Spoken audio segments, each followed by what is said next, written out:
அவன் மனசு வெறுத்து போய் ஓடி போயிட்டானா எங்கேயோ. அப்படியே தான் இருக்கும். எனக்கு இப்பவே நல்லா தெரிஞ்சு போச்சு. அந்த படுபாவிதான், அந்த துரோகிதான் என் மோவனையும் மர்மூளையும் கடத்தி இருப்பா.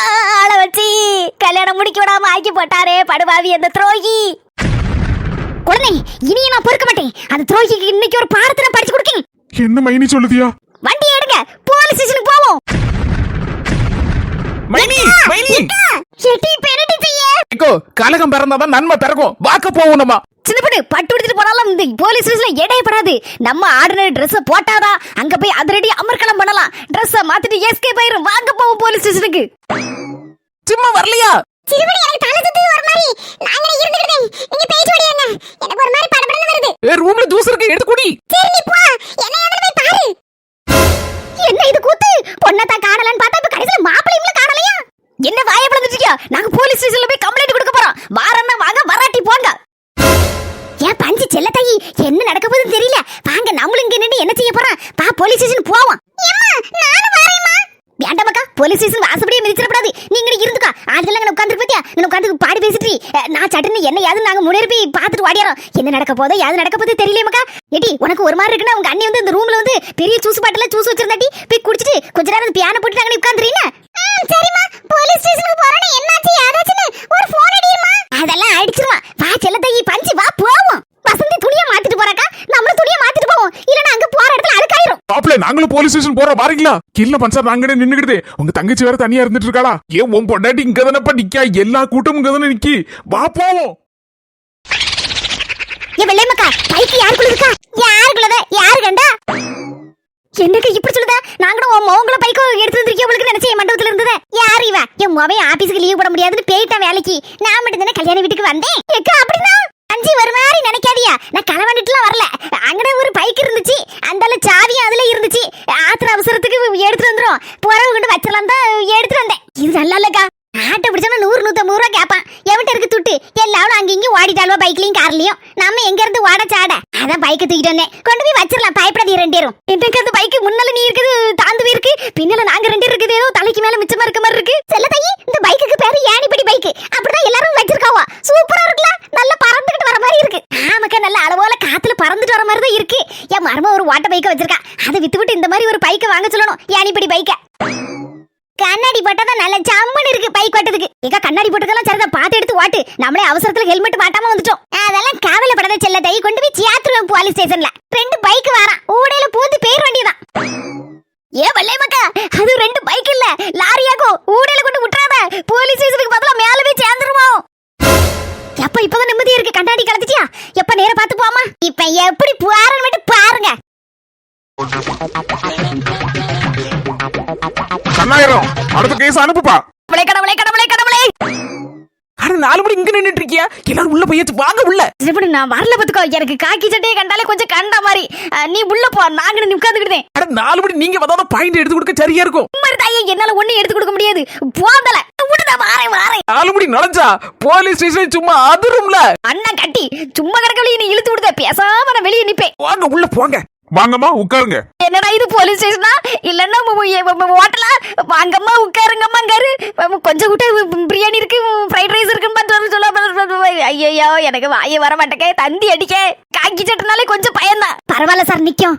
சொல்லுங்கம்மா, என்ன பிரச்சனைமா? அது வந்து சார், நான் என்னன்னு சொல்லுவேன். ஏமா பயப்படாதீங்க. போலீஸ் ஸ்டேஷன் பொத்தாம்போதா தப்பானவங்க நினைச்சிடாதீங்கம்மா. எல்லா இடமும் நேர்மையானவங்களும் இருக்காங்க, அநியாயக்காரங்களும் இருக்காங்க. இங்க உங்களோட நியாயத்தை தைரியமா சொல்லலாம். எதையும் மறைக்காம சொல்லுங்க. அப்பதான் எங்களால எந்த ஆக்ஷனையும் எடுக்க முடியும். நீங்க ஒண்ணு நினைச்சிட்டு ஒண்ணு சொல்லப்படாதுமா. எதுவா இருந்தாலும் கிளியரா சொல்லுங்க. நாங்க இருக்கோம் உங்களுக்கு. நீங்க இருப்பியா? நாங்க இருப்போமா? சார் நான் சொல்லட்டுமா சார்? சொல்லுமா. ஒண்ணு இல்ல, அவங்க தான் பாதிக்கப்பட்டிருப்பாங்க உங்களுக்கு. அதான் அவங்களால பேச முடியலன்னு நினைக்க. சரியாட்டு நீங்க சொல்லுங்க விவரத்தை. மஞ்சள் கலர் சேலை தான் சார் பத்மாக்கா. அதுக்கு பின்னால ப்ளூ கலர் சேலை அவங்க தங்கச்சி புஷ்பாக்கா. அதுக்கு பின்னால நிக்கிறது ரொம்ப ரொம்ப முக்கிய புள்ளி நாவக்காடு 4 முடி. ஆளு பாக்க அப்புறாணி ஆட்டம் குங்கும கலர் சேலையும் கட்டிட்டு ஒரு ப்ளூ கலர் பிளவுஸையும் போட்டுட்டு தானே இருக்காங்க அப்படின்னு சாதாரண இட போட்டாதீங்க சார். அடுத்த வருஷம் எலெக்ஷன்ல 5 லட்சம் ஓட்டு வித்தியாசத்துல எங்க அக்கா நாவக்காடு 4 முடி தான் எம்எல்ஏ. அது மட்டும் இல்ல சார், எங்க அக்கா 4 முடி அடுத்த வருஷம் எலெக்ஷனுக்கு இப்பவே அண்டர் கிரவுண்ட் வேலையை ஆரம்பிச்சாச்சு. சும்மா இல்ல சார், ஒரு ஓட்டுக்கு 50,000. ஏ பாவி மக்கா, என் ஜாலியை முடிச்சிட்டாளே. ஏ அப்பா, அவ்வளவு பெரிய ஆளா? எங்க 4 மணி அக்காவை எலெக்ஷன்ல எழுத்து நிக்கவங்க யாரா இருந்தாலும் சரிதான். டெபாசிட் இழந்து டவுசர் கிழிஞ்சு லோலான்னு சுத்த போறாங்க. மேடம் உட்காருங்க மேடம். எவ்வளவு பெரிய ஆள் நீங்க, பின்னால போய் நின்னுட்டு இருக்கீங்க. நாலுமணி சார் கூப்பிடுதாங்களா, முன்னால வாங்க. என்னது ஊழ போட்டுட்டு இருக்கிய? கெத்த போய் முன்னால நின்னுங்க. இதெல்லாம் அனுபவிக்கவா வேண்டாமா ஆண்டவா? வாங்க மேடம், உங்க வேல்யூ உங்களுக்கே தெரியல. என்ன பிரச்சனைமா? என் மகனுக்கு பொண்ணு பார்க்க போயிருந்தோம் சார். அந்த பொண்ணை எல்லாத்துக்கும் பிடிச்சிருந்து. ஆனா அவங்க அப்பா அந்த நேரம் பார்த்து வெளியே எங்கேயும் போயிட்டாரு. வீட்டுக்கு வந்தப்பறம் தான் தெரியும் அந்த ஆள் வந்து எனக்கு பிடிக்காத ஆளு, எனக்கு அவருக்கு கொஞ்சம் தகராறு இருக்கு அப்படின்னு. அதுல இருந்து எனக்கு கொஞ்சம் விருப்பம் இல்லை அந்த பொண்ணை கெட்டதுக்கு. அதோட நாங்க விட்டுட்டோம். ரெண்டாவது என் மகனுக்கு எனக்கு பிடிச்ச மாதிரி ஒரு நல்ல பொண்ணா பார்த்து நல்ல இடமா பார்த்து துபாய் குடும்பம் சார். அவங்க அப்பா துபாயில இருக்காரு. நல்ல பொண்ணு, நல்ல குணமுள்ள பொண்ணு, நல்ல அழகுள்ள பொண்ணு. அப்படியேப்பட்ட பொண்ணை எங்க வீட்டுல கூட்டு வந்துச்சு. இன்னைக்கு கல்யாணம் சார். கல்யாணம் முடிய போற நேரத்துல கடைசியில முகூர்த்தப்பட்டு மாத்த போன பிள்ளைய உள்ள ரூமுக்குள்ள போய் பார்த்தா காணல சார். பொண்ணை காணலையா? ஆமா சார். அங்க ஒரு பிள்ளைய மேக்கப் பண்ண வர வச்சிருப்பா போலுக்கு என் மருமோ.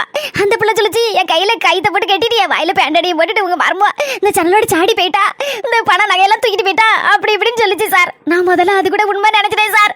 பிறகுதான் எனக்கு வேற விஷயம்னு புரிஞ்சுது. என்ன வேற விஷயம் புரிஞ்சா? அட பாவி, எங்க அக்கா மாற மாட்டா போல இருக்க. என் மருமோ அவளை ஓடி போல சார். அவளை யாரோ கடத்திட்டாங்க சார். என்னது, கடத்திட்டாங்களா? இது என்ன அநியாயமா இருக்கு? அந்த ரூம்ல 2 பேர் தான் இருந்திருக்காங்க. பொண்ணு ஒண்ணு, மேக்கப் பண்ண வந்த பிள்ளை ஒண்ணு. மேக்கப் பண்ண வந்த பிள்ளைய கையை கட்டி போட்டுட்டு இவன் ஜன்னலோட எஸ்கேப் ஆயிருக்கா. இது கூட தெரியாதாக்கும். என்னடா இந்த பத்மாக்கா அவங்களுக்கு ஏத்த மாதிரி கதையை கொடுத்தாங்களே. இது என்ன புது கதையா இருக்கு? பொண்ணு வாடி போயிட்டுனா இப்ப யாரோ கடத்திட்டாங்க. என் மருமலை காணலையே சொல்லி நானும் கையை உடம்பு காலு உடம்பு படம் எடுத்துட்டு கண்ணீரும் கம்மலையுமா நின்றுட்டு இருக்கேன். அந்த நேரம் பார்த்து எங்க குழந்தை வாடி வந்து மைனியா உங்க மோவனை காணல அப்படின்னு என் மண்டையில ஒரு பெரிய பாறாங்கல்ல தூக்கி போட்டுட்டாரு. என்னமா சொல்லுதியா? மாப்பிள்ளையும் காணலையா? ஆமா சார், என் பிள்ளையையும் காணல. அதுக்கப்புறம் தான் என் மரம் மண்டைக்கு எல்லாமே உரைச்சுது. என் மரும அவளா ஓடி போல. அவளையும் யாரோ கடத்திருக்கா, என் மோவனையும் யாரோ கடத்திருக்கா. 2 பேரையும் கடத்துற ஆளு ஒரே ஆளுதான். ஒரே ஆளு 2 பேரும் கடத்திட்டாங்களா? அது யாரு? பின்னால நிக்க 4 பேர்ல உங்க குழந்தை யாருமா? எப்பவும் காட்டு சுட்டு போட்டுட்டு இருப்பாரு அவர் தாயா என் குழந்தை. நான் தான் சார். போய் நாங்க எல்லாரும் தான் உள்ள போய் பார்த்தோம். அந்த நேரம் தான் மாப்பிள்ளையே காணல. சரி, 2 பேரையும் ஒரே ஆள் கடத்தினதாவே இருக்கட்டும். உங்களுக்கு யார் மேலேயோ சந்தேகம் இருக்காமா? உங்களுக்கு முன் விரோதம் யார் மேலேயாவது இருக்கா? இருக்கு சார், இருக்கு. எங்க மேல முன் விரோதத்துல ஒரு ஆள் இருக்காரு சார். பாவி மக்கா என்ன சொல்ல போறேன்னு தெரியலையே. இதுக்கு முன்னால ஒரு பொண்ணை பார்த்துட்டு எங்களுக்கு சரி வரல அப்படின்னு சொல்லி சொன்னோம்ல சார். அந்த பிள்ளைக்கு அப்பதான் சார் என் பிள்ளையும் கடத்திட்டா, என் மருமகளையும் கடத்திட்டா.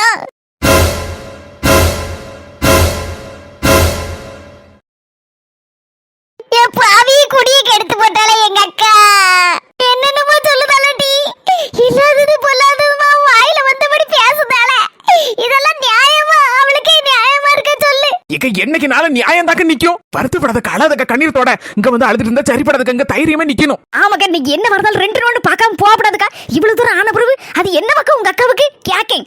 எனக்கு வர கோபத்துல போலீஸ் ஸ்டேஷன் பார்க்க மாட்டேன், பெரிய ஆளுன்னு பார்க்க மாட்டேன், 4 கிளி கிழிச்சு போடுவேன். சும்மா இருட்டி வாயை வச்சுக்கிட்டு தேவையில்லாம சண்டையை இழுத்துட்டு போயிடாத டிங்கி வந்து. சரி நீ அழாதாடி. சரிம்மா, நீங்க கம்ப்ளைண்ட் கொடுக்கீங்களா? கொடுக்கேன் சார், கம்ப்ளைண்ட் கொடுக்கேன். அதுக்கு தானே வந்திருக்கேன் உங்களை தேடி. நல்லா இருப்பியா சார்? நான் கம்ப்ளைண்ட் கொடுக்கக்கூடிய ஆளை நீங்க விசாரிச்சு என்ன என் மகனும் பரமாவளும் எங்க இருக்கான்னு சொல்லி போடுவாரு. உடனே பொத்தனாப்புல கூட்டு போயிட்டு தாலியை கட்டிடுவோம் சார். அங்க மண்டபத்துல எல்லாரும் கூடி இருக்காங்க. 4 பேருக்கு முன்னாடி என் தலை குடிச்சிட கூடாது சார். கவலைப்படாதீங்கம்மா, நாங்க இருக்கோம். நீங்க கம்ப்ளைண்ட் கொடுக்கக்கூடிய ஆள் பேர் சொல்லுங்கம்மா. அந்த பாவி துரோகி பேரு முத்துப்பாண்டி சார். அவங்க அப்பா பேர் தெரியுமாமா? அவங்க அப்பா பேரு தங்கையா சார். அவங்க இப்ப எங்க இருக்காங்கன்னு சொல்ல முடியுமா? அந்த துரோகி இப்ப எங்க இருக்கான்னு எனக்கு தெரியாது சார். நான் கொஞ்ச நாளுக்கு முன்னால பொண்ணு பார்க்க போகும்போது மேல தெரு 4 வேளை இருந்தா சார். அதுக்கப்புறம் மோவலை கூட்டிட்டு எங்கேயோ ஏதோ ஒரு ஊருக்கு போயிட்டா அப்படின்னு சொல்லி எல்லாரும் சொன்னா கேள்விப்பட்டேன் சார். அதுக்கப்புறம் தான் சார் இந்த பிள்ளைய பார்த்து கல்யாணம் முடிக்கிறதுக்கு நானும் சம்மதிச்சு நல்லபடியா கல்யாணம் நல்லபடியா நடந்து அந்த பொருட்களை நினைக்க இந்த பாவிக்கு எப்படியோ மோப்ப முடிச்சு வந்து என் மோவனையும் மறுமொழியும் கடத்திட்டு போயிட்டா சார். கல்யாணத்தை நிறுத்திட்டா சார். எல்லா டீடைலும் கரெக்டா சொல்லிட்டீங்களா? 5 நிமிஷம் இப்ப பாருங்க. என்ன சார் 5 நிமிஷம் இல்லையா? ஆச்சரியமா இருக்கு. போறங்கம்மா, பார்க்க தானே போறிய. நீங்க கம்ப்ளைண்ட் கொடுத்த ஆளு அவர் தானு பாருங்க.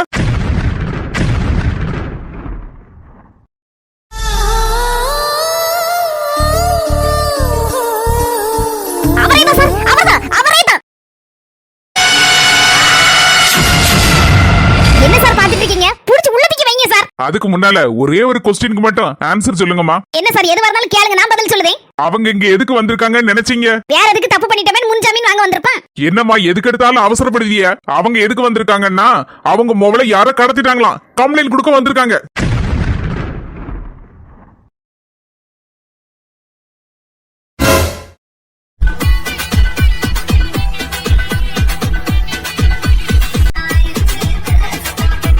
சொந்தங்களே, நீங்க நீங்க எல்லாரும் எதிர்பார்த்துட்டு இருந்த நம்ம தேவா யாழினி கல்யாணம் நல்லபடியா நடந்து முடிஞ்சாச்சு.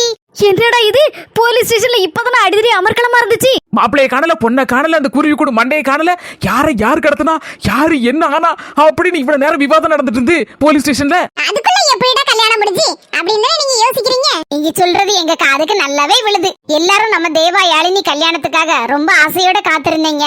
அதனாலதான் ரொம்ப நேரம் இழுக்காம கல்யாணத்தை நல்லபடியா சீக்கிரமா முடிச்சிட்டோம். ஆனா எப்படி கல்யாணம் நடந்துச்சு அப்படின்னு தானே உங்களுக்கு யோசனையா இருக்கும். அதுதான் சஸ்பென்ஸ். பொண்ணை யாரு கடத்தினா, மாப்பிளைய யாரு கடத்தினா, அந்த குருவி கூட மண்டை என்ன ஆனா, நம்ம 10 பாக்கா எப்படி வலிக்கு வந்தாங்க. இதெல்லாம் அந்த கல்யாணத்துக்கு முன்னாடி நடந்த விஷயங்கள். என்ன நடந்துச்சு நம்ம தேவா யாழினி கல்யாணத்துக்கு முன்னால அப்படிங்கிற சஸ்பென்ஸ் அடுத்த வீடியோல வரும் சொந்தங்களே, மறக்காம பாருங்க. ஜாலியா சந்தோஷமா அமர்க்களமா நம்ம தேவா யாழினி கல்யாணம் நல்லபடியா நடந்து முடிஞ்சாச்சு. அடுத்தாப்புல என்ன பந்திதான் ரெடியா இருக்கு. 5 வகை பாயசம். சொந்தங்களே எங்களோட சேர்ந்து நீங்களும் சாப்பிட வாங்க. இந்த வீடியோ உங்களுக்கு பிடிச்சிருந்தா மறக்காம லைக் பண்ணிட்டு எல்லாருக்கும் ஷேர் பண்ணிருங்க. நம்ம ஆஸ்மி ஜெசி சேனலுக்கு சப்ஸ்கிரைப் பண்ணிருங்க. அடுத்த வீடியோல சந்திக்கலாம். பாய் சொந்தங்களே.